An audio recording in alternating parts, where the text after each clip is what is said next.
I'm Chris Farrell, and this is On Watch. Welcome to the Cold Civil War. You studied the American Civil War at school. Some of you are old enough, like me, to have lived through the Cold War. Americans today face a cold civil war.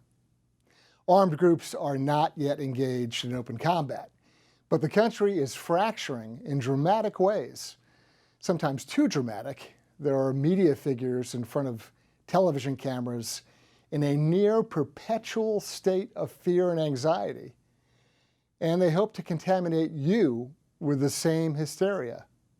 Don't fall for it. We've got a divided country.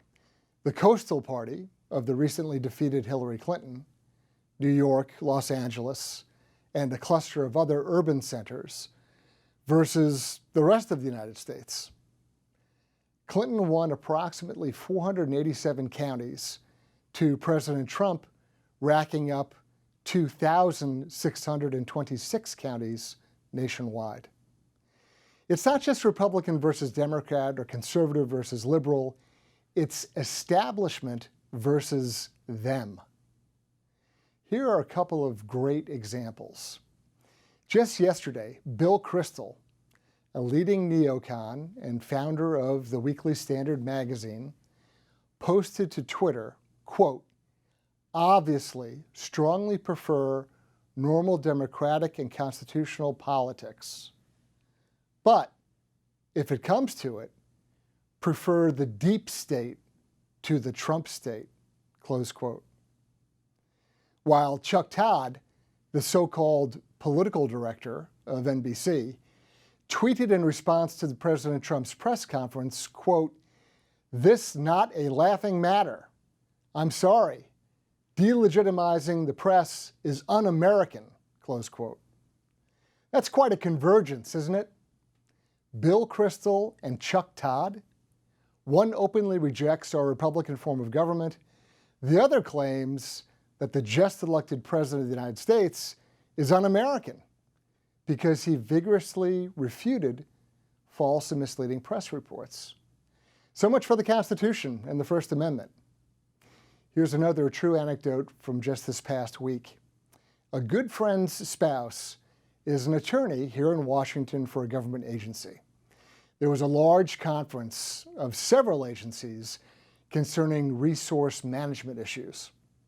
Each of the conference speakers used President Trump as the punchline to some joke, snide remark, satirical jab, or complaint.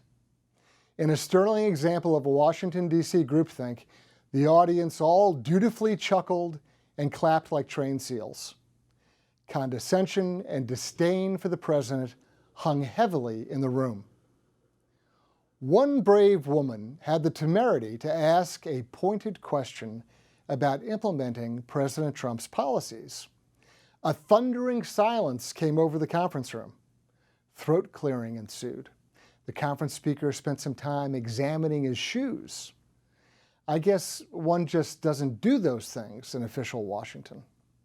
Put those examples into context against the reckless disclosure of communications intelligence information aimed at destroying President Trump's national security advisor, Lieutenant General Mike Flynn.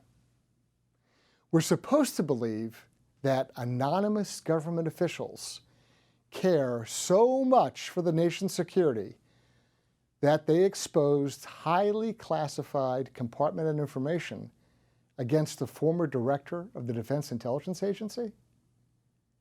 Where were these brave anonymous souls when Hillary Clinton used a compromised outlaw server for 4 years? Or when she sold the Russians 20% of our nation's uranium? That's a tough question, isn't it? This is all part of a political smear job by various elements of the Washington establishment who are rightly terrified of President Trump and the house cleaning, or swamp draining, that he has promised. In my professional experience, it has always proven true that desperate people do desperate things. There are many desperate people in the Washington establishment. They are staging a cold civil war. The soft coup I discussed last week is just one campaign in that civil war. They will go to virtually any lengths to maintain the status quo and the public corruption that erodes our Constitution. Count on Judicial Watch to fight for you every step of the way. I'm Chris Farrell on Watch.